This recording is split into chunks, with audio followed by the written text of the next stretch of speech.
DBC নিউজের নিয়মিত আয়োজন সংবাদ সম্প্রসারণে সবাইকে স্বাগত জানাচ্ছি আমি রেদওয়ান আহমেদ। দিনের বাছাই করা সংবাদ এবং এর পর্যালোচনা নিয়ে সংবাদ সম্প্রসারণে আজ অতিথি হিসেবে অনলাইনে যুক্ত রয়েছেন দৈনিক দেশ রূপান্তরের সম্পাদক কামাল উদ্দিন সবুজ এবং মাছরাঙা টেলিভিশনের প্রধান সম্পাদক রেজওয়ানুল হক। স্বাগত আপনাদের দুজনকেই সংবাদ সম্প্রসারণে। শুরুতেই আমরা একটু খেলার খবর দিয়ে শুরু করতে চাই। আপনাদের সংক্ষেপে একটু মন্তব্য, অনুভূতি জানতে চাইবো যে এএফসি বাছাই ফুটবল ম্যাচে ভারতকে হারালো বাংলাদেশ, মোরসালিনের গোলে 22 বছরের আক্ষেপ ঘুচল লাল সবুজের। রেজওয়ানুল হক, একটু সংক্ষেপে আপনার অনুভূতি জানতে চাই। না, অনুভূতি তো আসলে যে মাঝে মধ্যে আমরা বলি না যে ভাষায় প্রকাশ করার মতো না। ভারতের সঙ্গে বাংলাদেশের খেলাধুলার উত্তেজনা এখন অন্যরকম একটা রূপ নিয়েছে, যেটা আগে পাকিস্তানের সঙ্গে ছিল। এখন আপনি ক্রিকেট বলেন, ফুটবল বলেন, সবখানে যখন ইন্ডিয়ার সঙ্গে খেলা হয় তখন আগে আপনার ইন্ডিয়া পাকিস্তান খেলার যে কোনো খেলায় যেরকম একটা উত্তেজনা তৈরি হতো, সেরকম এখন বাংলাদেশ ইন্ডিয়ার ক্ষেত্রে হচ্ছে। জি নিশ্চয়ই। কামাল উদ্দিন সবুজ, জি জানলাম। কামাল উদ্দিন সবুজ, আপনার কাছে একটু সংক্ষেপে জানতে চাই। ধন্যবাদ। প্রথমে আমি বাংলাদেশ দলকে আন্তরিক অভিনন্দন জানাই। আমরা এমনিতে অত্যন্ত খুশি, যেহেতু ভারত তো একসাথে শক্তিশালী দল ছিল, এখনো ভারতকে হারালে তো এটা ডেফিনেটলি একটু এক্সট্রা বাংলাদেশের মানুষ একটু মানে আনন্দিত হয়। সেটা অন্যান্য দেশের ক্ষেত্রে হয়, তবে ওই যেটা বলছিলেন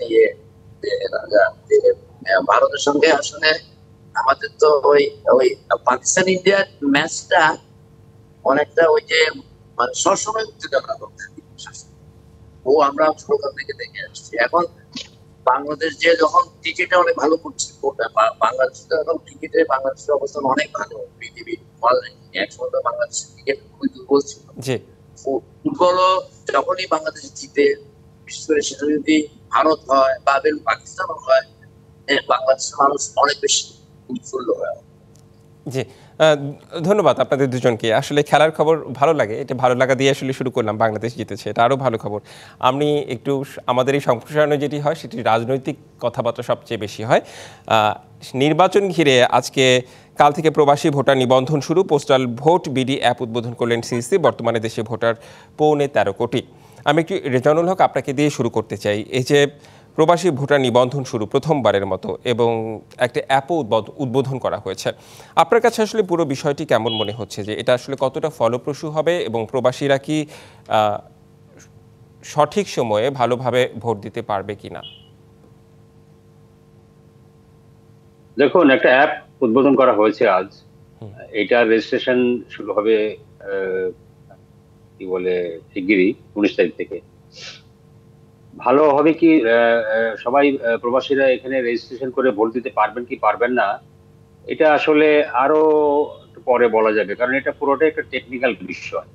তবে আমি যেটা ধন্যবাদ দিব সরকারকে, যে প্রবাসীদের যে ভোট দেওয়ার একটা যে দাবি বা অধিকার দীর্ঘদিন ধরে তারা করে আসছিলেন, সেই অধিকার পূরণ করার জন্য বা দাবি জানিয়ে আসছিলেন, সেটি অতীতে অনেক সরকার তারা নানান রকমের প্রতিশ্রুতি শুধু দিয়েছেন, কিন্তু প্রবাসীরা কিন্তু বাংলাদেশের আমাদের দেশের তাদের দেশের ভোটে অংশ নিতে পারেনি, মানে ভোট দিতে পারেনি। তো সেই দিক থেকে আমি বলবো এটা অবশ্যই একটা বড় অগ্রগতি। আমাদের প্রায় 1 কোটি প্রবাসী বাংলাদেশি বিভিন্ন দেশে আছেন। তাদের অবশ্যই বাইরে যারা থাকেন তাদের আমি যেটুকু আমার এক্সপিরিয়েন্স থেকে জেনেছি বা নিজেও যখন 2-1 বার গেছি, তখন বাইরে গেলে দেশের জন্য টান যেরকম অনুভব করা হয় বা করেন যারা দেশে থাকলে আমরা অতখানি করি।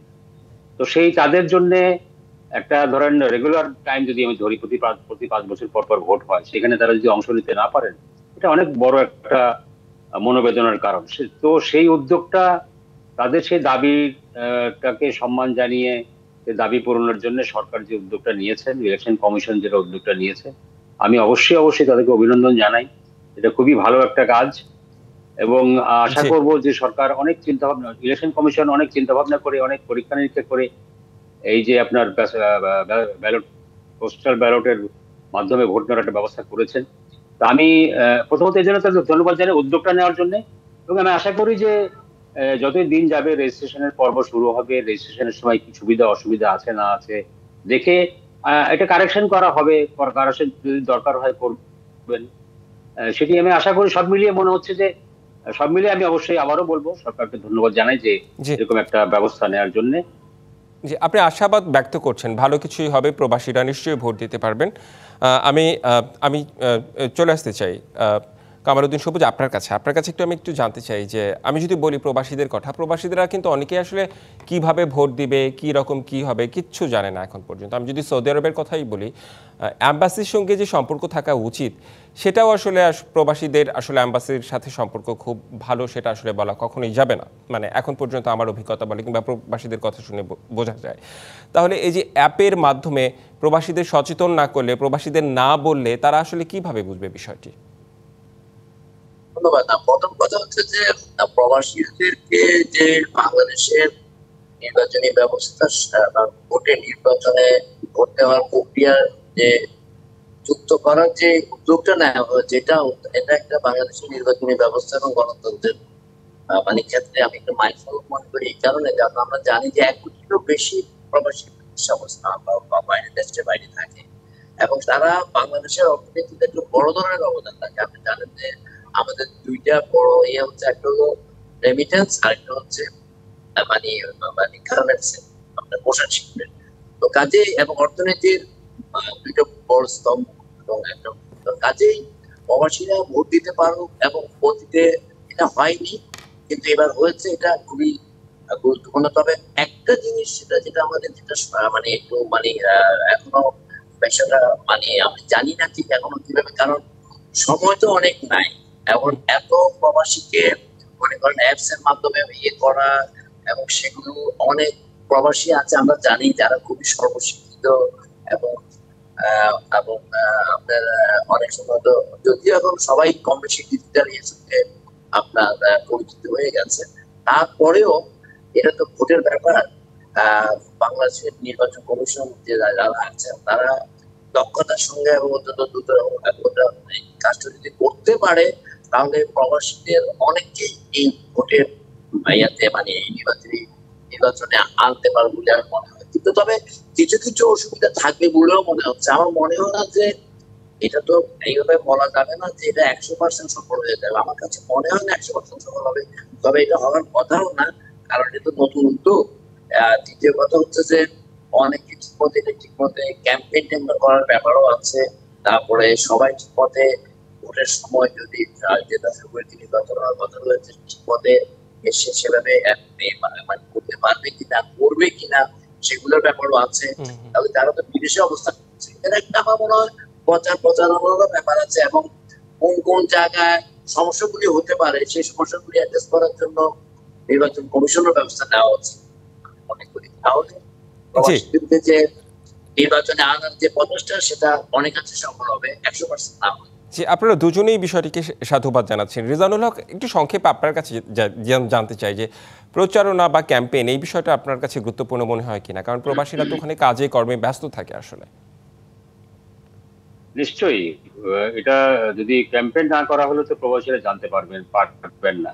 তবে আমি যতটুকু বুঝি, প্রবাসীরা যেহেতু যখন থেকে প্রবাসীদের ভোটাধিকার দেওয়া হচ্ছে বা হবে বলে সরকার বা ইলেকশন কমিশন সিদ্ধান্ত নিয়েছে, তখন থেকেই এই ব্যাপারে প্রবাসীরাও এদিকে একটু নজর রাখছেন। এবং আমার ধারণা প্রবাসেও তো বাংলাদেশি বাংলা ভাষাভাষীদের জন্য অনেক মিডিয়া এখন কাজ করছে। তারাও সার্বক্ষণিকভাবে সবসময় এই বিষয়টার দিকে নজর রাখছেন। আমার মনে হয় না যে এটা কোনো বড় চ্যালেঞ্জ হবে যে সবাইকে জানানো। হুম আজকে যে উদ্বোধন হয়েছে অ্যাপটা, এবং আপনি হয়তো নিশ্চয়ই জানেন যে আহ, বিশ্বের এক একটা অঞ্চলের জন্য এক একটা স্লট ভাগ করে দেওয়া হয়েছে রেজিস্ট্রেশনের জন্য। এগুলো তো কালকেই সব মিডিয়াতে আপনার চলে আসবে, সবাই জানতে পারবে। এবং বাংলাদেশের মিডিয়া তো বটেই, জি অন্যান্য সব দেশেই বাংলাদেশিরা থ্রু তাদের ভেরিয়াস আপনার মিডিয়ামের মাধ্যমে খবরটা পাবেন।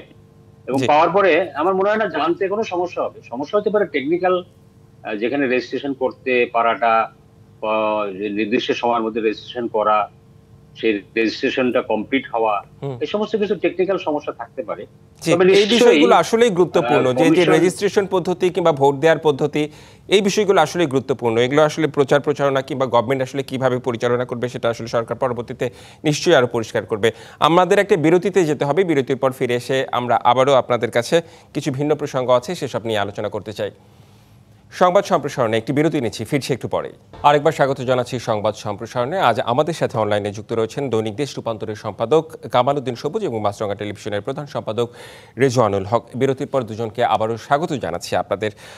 আমি বিষয় দুটো আসলে মানে ঘনিষ্ঠ, সংশ্লিষ্ট, রিলেভেন্ট বিষয়, সে কারণে আমি দুটো বিষয় একসঙ্গে আলোচনা করতে চাই। শুরুতেই চলে যেতে চাই কামাল উদ্দিন সবুজ, আপনার কাছে একটু জানতে চাই, নির্ধারিত সময়ে আপিল না করলে শেখ হাসিনা গ্রেপ্তার হলেই কার্যকর হবে মৃত্যুদণ্ড। প্রসিকিউটর জানিয়েছেন প্রত্যর্পণ ভারতের সদিচ্ছার উপর। এই বিষয়টা নিয়ে একটু জানতেই চাইব। পাশাপাশি যে কোনো প্রেক্ষাপটে মৃত্যুদণ্ড মানে সমর্থন করে না জাতিসংঘ এবং শেখ হাসিনার মামলার রায় ন্যায়সঙ্গত হয়নি অ্যামনেস্টি ইন্টারন্যাশনাল বলছে। আমি প্রথমত অ্যামনেস্টি ইন্টারন্যাশনালের বক্তব্য দিয়ে আসতে চাই। এই মানবাধিকার সংস্থাটিতে কেন বলছে যে শেখ হাসিনার রায় ন্যায়সঙ্গত হয়নি, মানে আপনার কাছে আসলে কি মনে হয়? না, এটা তো অ্যামনেস্টি ইন্টারন্যাশনালের একটা বক্তব্য হতে পারে, তাদের একটা নিজস্ব একটা মানদণ্ড আছে, তারা মনে করছে। কিন্তু প্রশ্ন হচ্ছে যে আইসিটি কোর্ট যে রায় দিয়েছে গতকালকে সাবেক প্রধানমন্ত্রী শেখ হাসিনার ব্যাপারে, সেখানে তো মানে যে গণহত্যা যেটা বলা জানি, সেখানে তো সেটা মানে ফরেন্সিক, আপনি জানেন যে অনেক কিছু আপনি জানেন। এবং রাজশাহী যিনি হয়েছেন মামুন সাহেব, যিনি আইনজীবী ছিলেন, যিনি অনেক কিছুরই তখন ক্যারিয়ার করেছেন এই কেসে, এই রায়ের ক্ষেত্রে এবং এই মামলা পরিচালনার ক্ষেত্রে উনি কিন্তু যে সাক্ষ্য, সেগুলো কিন্তু বড় ধরনের ভূমিকা রেখেছে, অন্যগুলো অনেকগুলো রেখেছে। তো কাজেই এটা স্বচ্ছ হয় নাই, সেটা আমি এটা বলবো। আর বাংলাদেশের যে রাজনৈতিক দলগুলি যাচ্ছে সবাই কিন্তু তাদের যে আপনার যে এই রায়ের পরে তারা যে আপনার বক্তব্য দিতে, এখন পর্যন্ত আমি কাউকে মানে মানে বিপদ করতে দেখলাম না এখন বিদেশিদের একটা বিষয় হচ্ছে কি হয়েছে, এগুলো তো একটু পশ্চিমা ধাঁচে দিয়ে, ওখানে তো মৃত্যুদণ্ড নাই, আপনি জানেন আমেরিকাতে বা ওয়েস্টার্ন ওয়ার্ল্ডে মৃত্যুদণ্ডকে তারা বিরোধী দেয়। এটার একটা অ্যাঙ্গেল থাকতে পারে, সেটা আমি মানে আমি তারা তো করতে পারে। এবং এই ধরনের সবসময় যে কোনো দেশে মৃত্যুদণ্ডকে যে কোনো যত বড় অপরাধীও হোক না কেন, তারা এই মৃত্যুদণ্ডকে তারা অভ্যস্ত, এটা তাদের নীতিগত একটা অবস্থা। এখন বাংলাদেশে তো এটা নাই, বাংলাদেশের আইনি তো এগুলো আছে, এর আগে অনেক ফাঁসি হয়েছে। জি, মানবাধিকারের বিষয় যদি চিন্তা করি তাহলে মৃত্যুদণ্ডের বিষয়টা মানবাধিকার সংগঠনগুলোর অবজেকশন থাকা খুবই স্বাভাবিক। আমি একটু জানতে চাচ্ছি যে ন্যায়সঙ্গত হয়নি, মানে এত দ্রুত সবকিছু হওয়া, মানে কিসের জন্য এটা হতে পারে কিংবা কেন তারা এমন মন্তব্য করতে পারেন, এমন কোনো কিছু কি মন্তব্য আপনার রয়েছে? এটা মনে করি যেটা লিগ্যাল প্রসিডিউর, সেটা আমার মনে হয় আইন অঙ্গনে বেশি ভালো বুঝতে পারবেন। আমরা গণমাধ্যম হিসাবে আপনি এখন 3 মাস সময় যেটা দ্রুততম সময়ের কথা বলছে, কিন্তু আমরা যারা এই মামলা পরিচালনা করেছে, আমরা দেখেছি মানে তারা তো এই সময়ের মধ্যে অনেক কিছু সাক্ষ্য প্রমাণ উত্থাপিত করেছে এবং অনেক ফরেন্সিক আপনার পরীক্ষার মাধ্যমে অনেক কিছুই তারা তারা অনেক কিছু প্রমাণ জনসমক্ষে এনেছে তারা। এখন অ্যামনেস্টি বা আপনি যে মানবাধিকার সংগঠন বলেন, আসলে আপনার কোনো মানবাধিকার সংগঠনই কিন্তু বাইরে। আমি নর্থের যে এই রায়ের বিপক্ষে বলছে বা পক্ষে বলছে সেজন্য বলছি না, কিন্তু তারা বিভিন্ন বক্তব্য দিয়েছে। এদের অনেক বক্তব্য কিন্তু আগের যে সরকার ছিল, মানে এখন যাদের আওয়ামী সরকারের কথা বলছে, যখন তাদের বিরুদ্ধে কিন্তু তারাও কিন্তু এই প্রতিবাদগুলি জানি আমরা অনেকে। কাজে এই বিষয়টা হচ্ছে যে ওইসব রিলেটিভ ব্যাপারও আছে, আর অনেক কিছু দ্বারা অনেক কিছু প্রভাবিত হয়। জি, আপনার মতামত মোটামুটিভাবে শুনতে পারলাম আমরা। একটু রেজওয়ানুল হক আপনার কাছে আসতে চাই। আপনার কাছে আমি একই প্রশ্ন করতে চাই। অ্যামনেস্টি ইন্টারন্যাশনালের মন্তব্য নিয়ে আপনার কাছে একটু জানতে চাই। সেই সাথে আপনার মনে হয় ভারত কি শেখ হাসিনাকে ফেরত দেবে? ধন্যবাদ। প্রথমত অ্যামনেস্টি ইন্টারন্যাশনালের রিয়াকশনের ব্যাপারে বলি, মানে এটা এমন একটা বিষয়, এর পক্ষে মানে পক্ষে বলা মুশকিল, বিপক্ষে বলা মুশকিল। আমি বরং অ্যামনেস্টি ইন্টারন্যাশনাল বিশ্ব স্বীকৃত একটা মানবাধিকার সংগঠন, তারা যে কনসার্নটা ব্যক্ত করেছে তারা তাদের মতো করে বলেছে। এবং যেটা একটু আগে সবুজ ভাই বলছিলেন, অনেকগুলি আপত্তির মধ্যে এটাও একটা আপত্তি যে মৃত্যুদণ্ড ওয়েস্টার্ন ওয়ার্ল্ডে এখন নিষিদ্ধ। যে কারণে দেখেন আওয়ামী লীগের আমলে জামাতের যখন মৃত্যুদণ্ড হয় তখনও তারা এরকম রিয়াকশন দিয়েছিল। ইভেন আওয়ামী লীগের আমলে বঙ্গবন্ধুর আত্মস্বীকৃত খুনিদের একজন রাশেদ চৌধুরী, তিনি কানাডায় থাকার পরেও কানাডার সঙ্গে বাংলাদেশের ওই সময়কার সরকারের সঙ্গে বাংলাদেশের ওই সময় সরকারের অনেক খুবই সুসম্পর্ক থাকার পরেও কিন্তু কানাডা থেকে তাকে দেশে ফিরিয়ে আনা যায় নাই, কারণ তারা মৃত্যুদণ্ড প্রাপ্ত কোনো কাউকে দেশে ফেরত পাঠায় না। তো মৃত্যুদণ্ডটা এখন একটা বড় কি বলে বিতর্কিত বিষয়। এটা নিয়ে ওয়েস্টার্ন ওয়ার্ল্ডের কনসার্ন আছে এবং তারা অ্যামনেস্টি ইন্টারন্যাশনালের রিয়াকশনের যে রিয়াকশনটা দিয়েছে সেটাও তার একটা কারণ হতে পারে। আর মামলা বিচার প্রক্রিয়া নিয়ে এটা নিয়ে কোনো কথা বলতে চাই না। এটা আমরা কি বলে কিভাবে হয়েছে, কিভাবে হয়েছে, কারা কিভাবে বিচার চলেছে, এটা তো আমরা সবাই যা দেখেছি। এটার মধ্যে থেকেই যার যার মতো করে যার তার মানে তিনি তার মতো করে কনক্লুশন করতে আনবেন। তবে